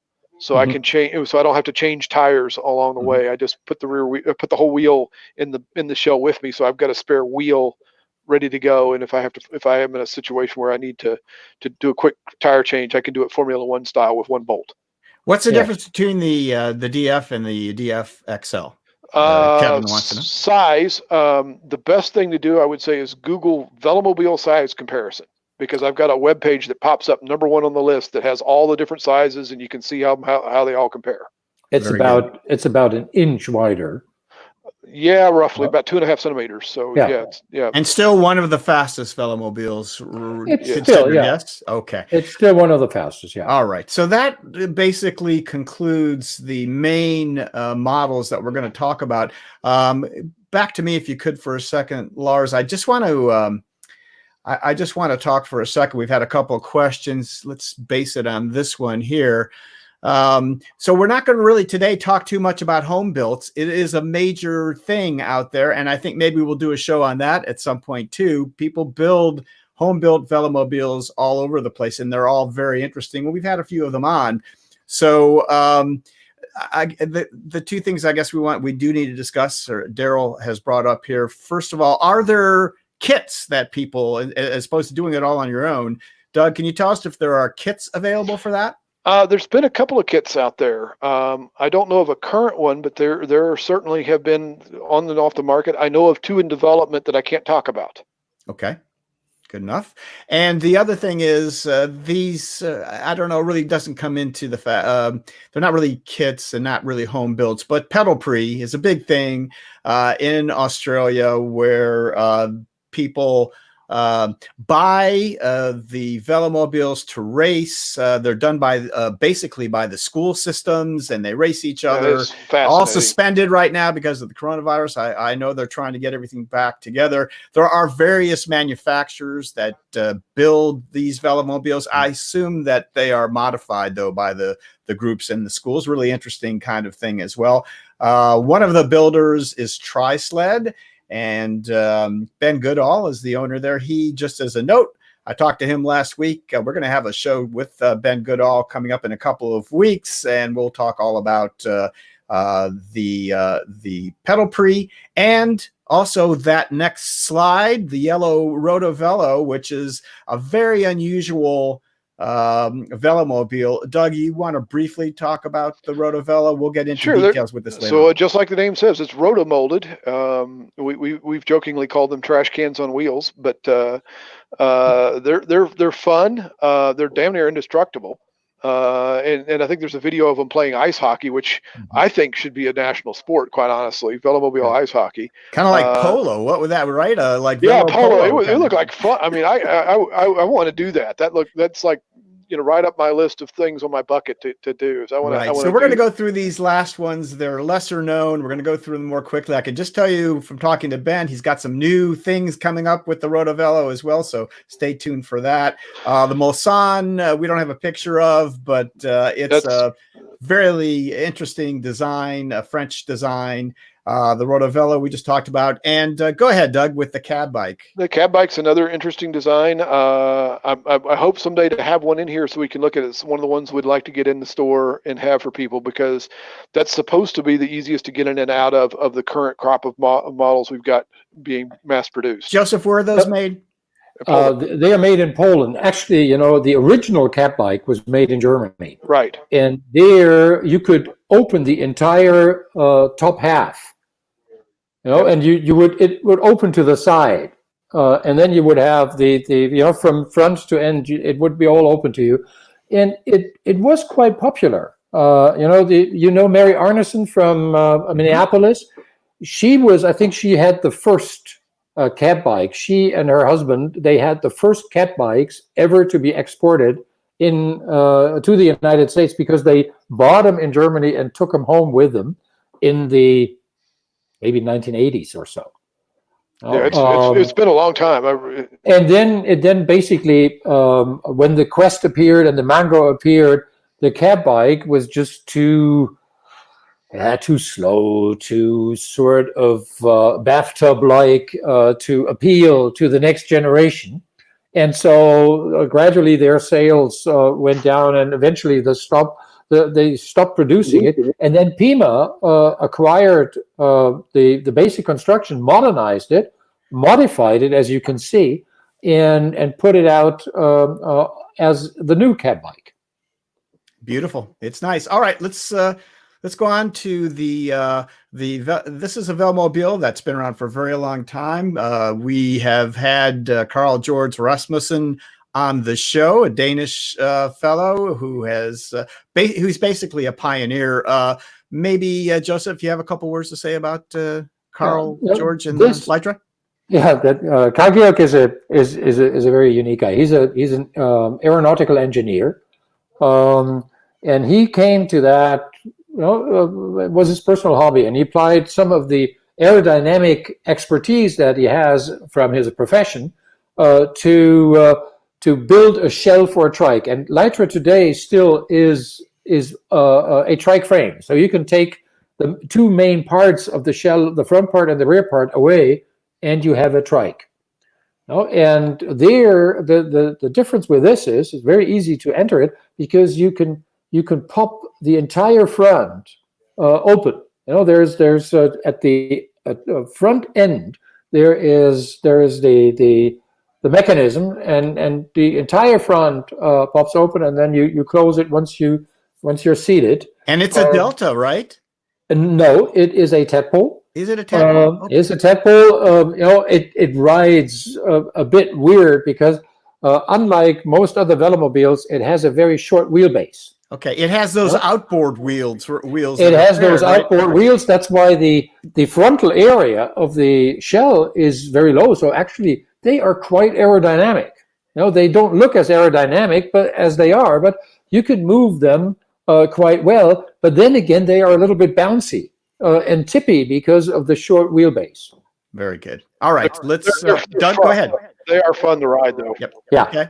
And we have the Liba. You guys want to talk a little bit about that? I don't know too much about it. I've seen them at Spezi, but is another traditional Velomobile produced in Germany.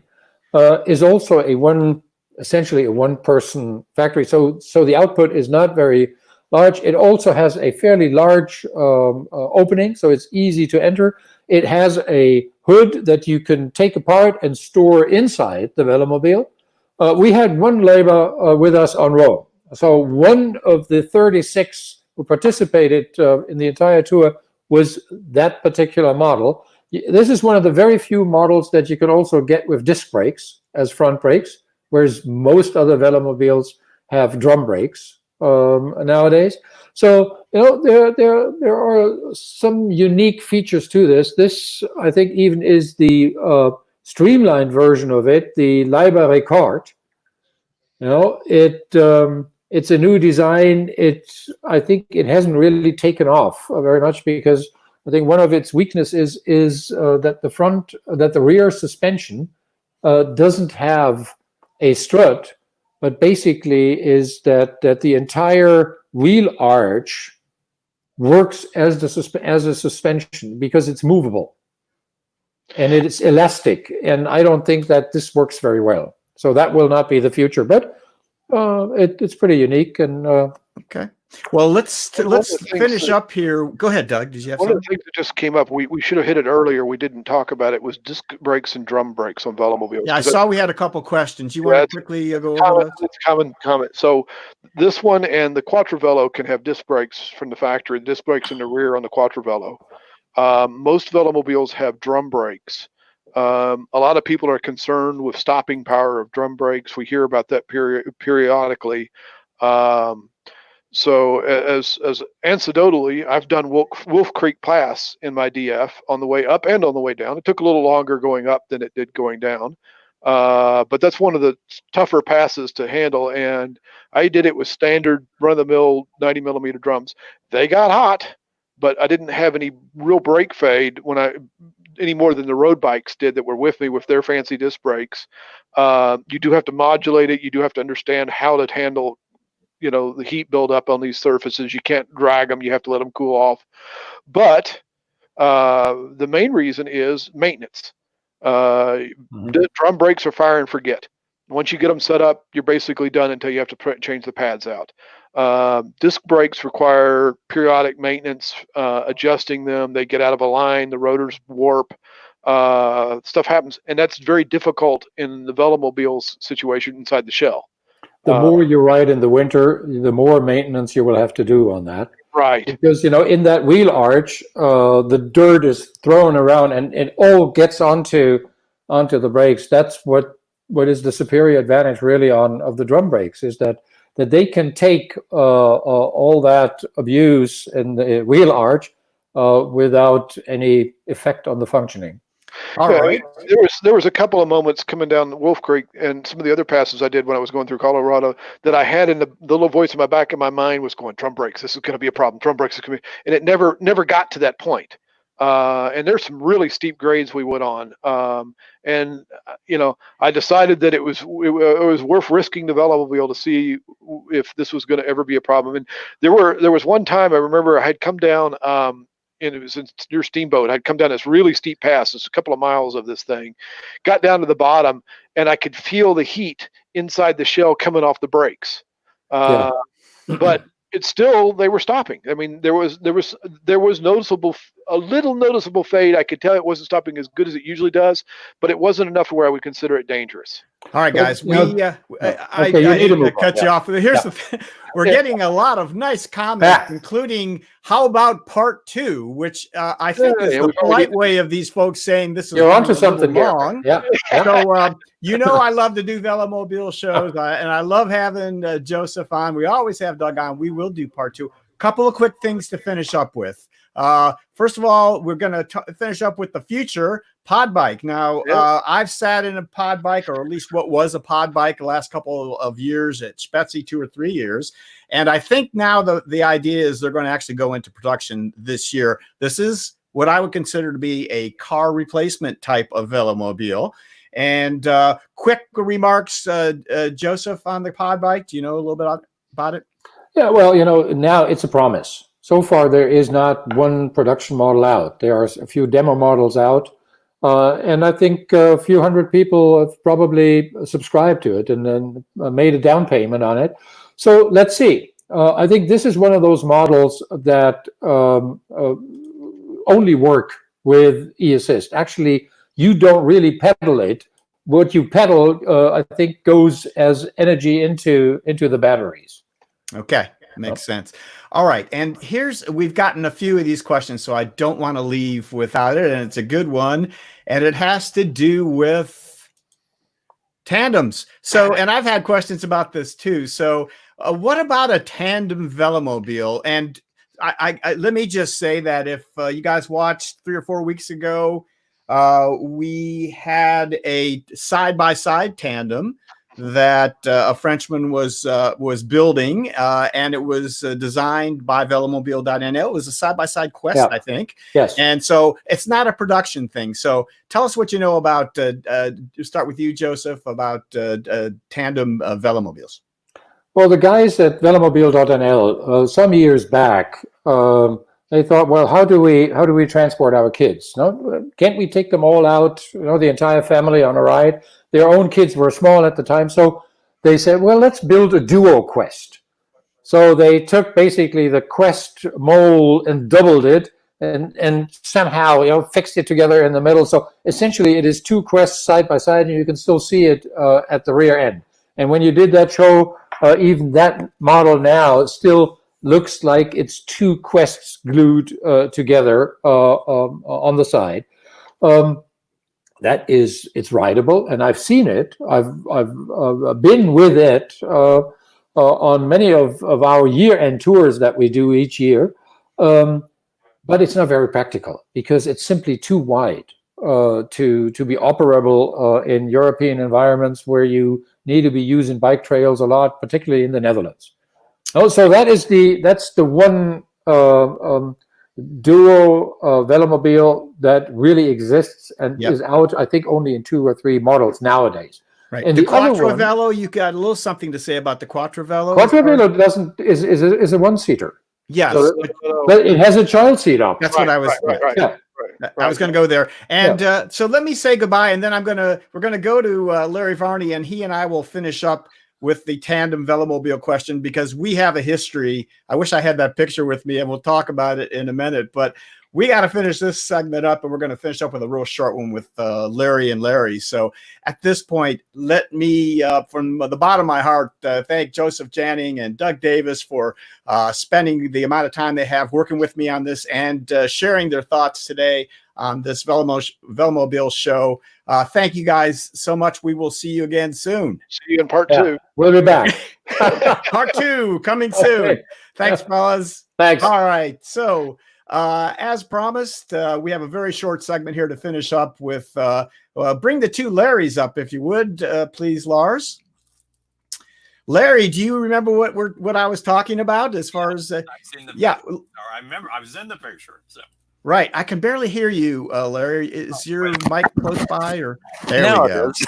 There we go. So back in was that 2016? I think we were at Spetsy. Was the 2016 or 16 or and 17, something 17 maybe? Yeah. And we were at the Router Works booth, and Larry was up front. I was behind in this extended Milan, and we opened the show with that shot. So if you guys look that up, you'll see what I'm talking about. So, but we're not talking about Velomobiles now, guys. We are going to segue into panniers, and Larry Varney has a brief review of his, and then Larry Seidman is going to talk about his pair of panniers as well. So, Larry, go ahead and take it away. We have a few. You can start with what you have in your hands there if you want. Okay. Well, this is, as you might tell, is some Arkel. Whoops. Having to maneuver it around here. I've been a big fan of their products for many years. I've got the tail rider on practically every bike and trike I own. But this bag I just got recently. I'm writing up a review for Vet Rider Online for, so you can read more about it later. But basically, it's 28 liters for the pair. It's waterproof. Let's go ahead. Yeah, thank you. I wanted to go to the shot. And there I've got it mounted on a Bike Friday Pocket Llama. And for those who are thinking, why isn't it on one of my recumbents? It's because I've only got 2 trikes now, which is horrible. That's a shame. But neither of them has a rear rack. So I thought, well, that gives me an excuse to pester the recumbent dealers to send me another one that does have a rear rack. But you can see how the thing's designed, the bags hang off the sides as panniers do, and those loops up there.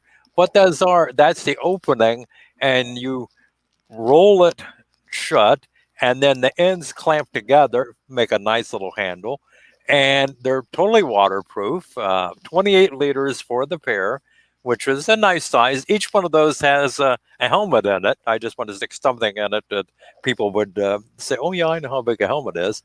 So they work very well. I think the next picture will show you how they're attached to each other. It's Velcro.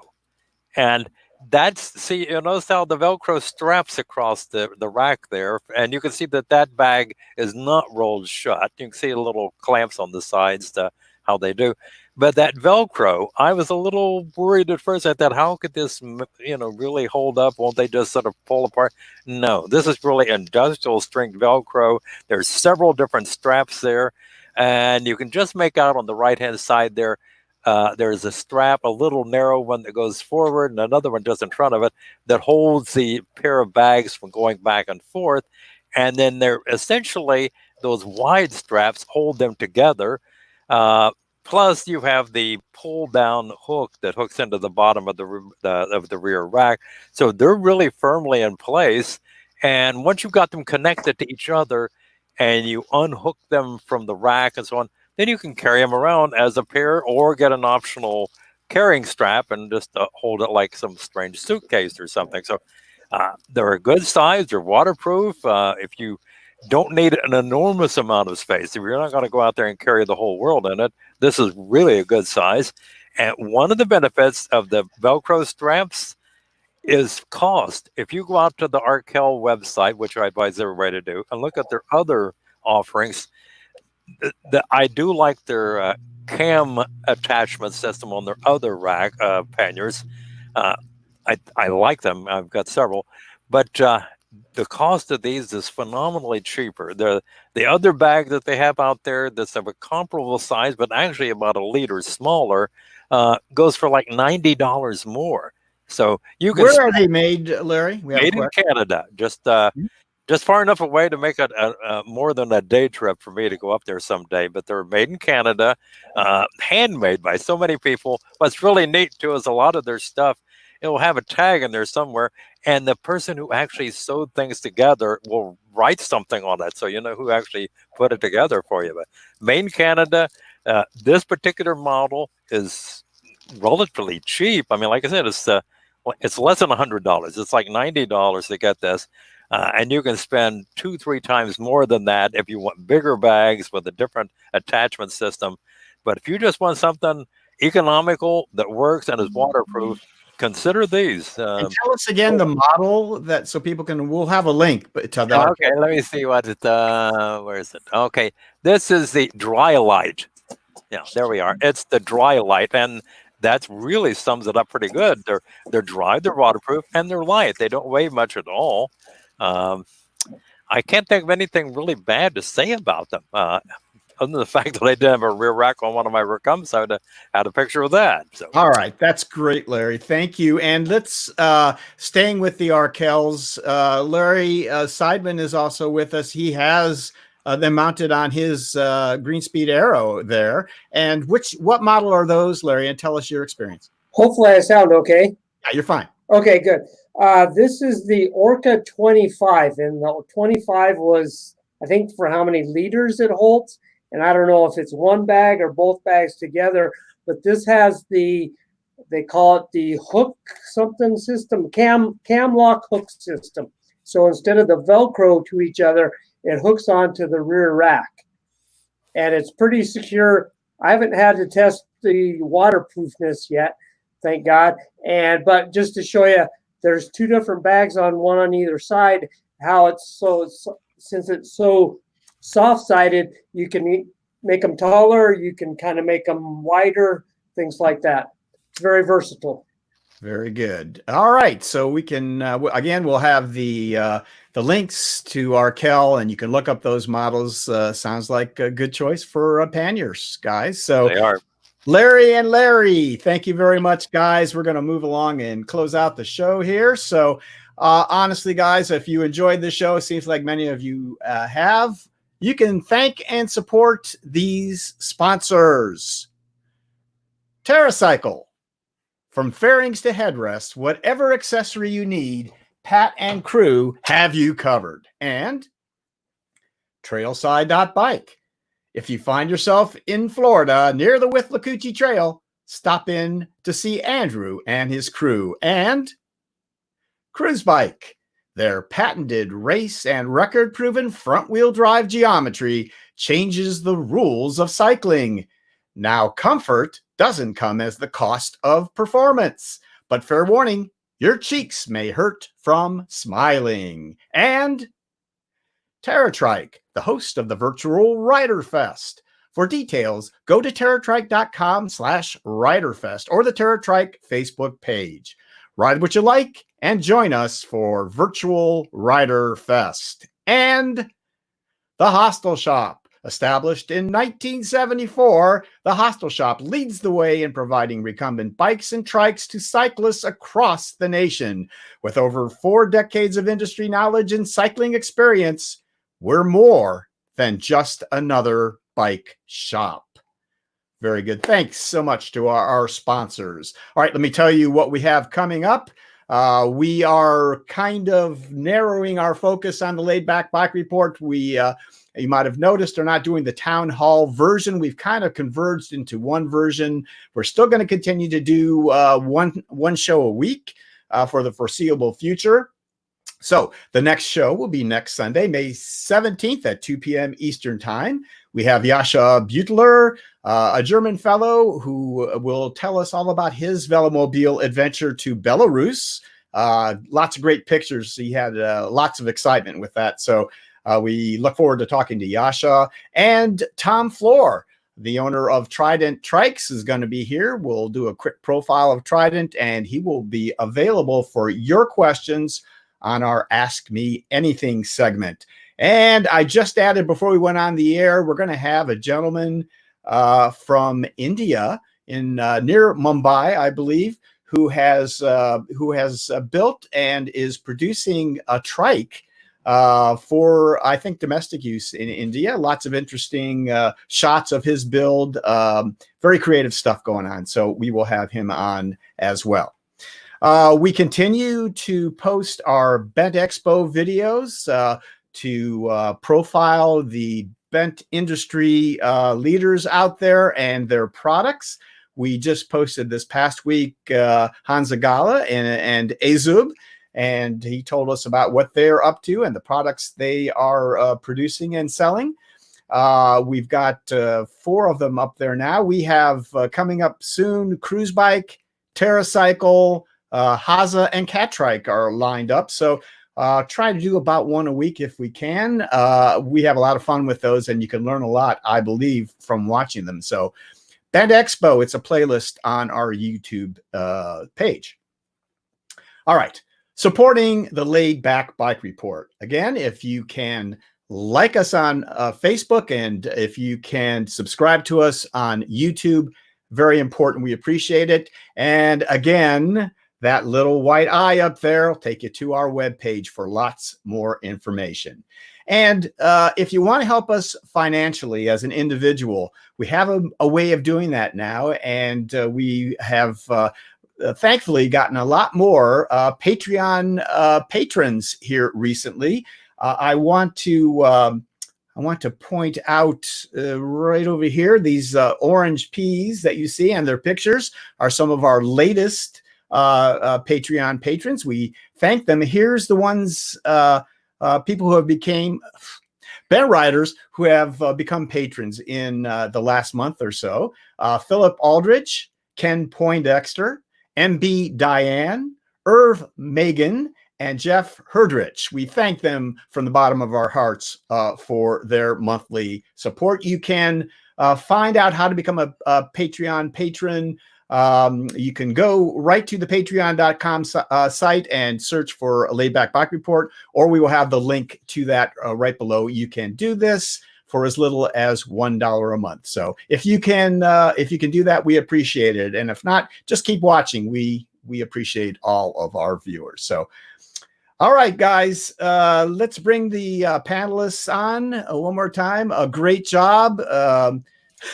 We probably needed to have lunch in the middle of all that. It went on for a little while. You guys did an amazing job as usual. So thanks for the slide work, all the media stuff. Trey, thank you. Larry, Bannerman, and everything. Lars, directing from Germany. Yep, you did it. Great. Doug and Larry on the show. We appreciate all the contributions today. So thank you, guys, very much. Lastly, Brian Ball and Bent Rider, we always appreciate the support and the promotions that they do for the Laidback Bike Report. Thanks, Brian. We appreciate that. So until our next webcast, from all of us here at the Laidback Bike Report, so long, Bent Riders.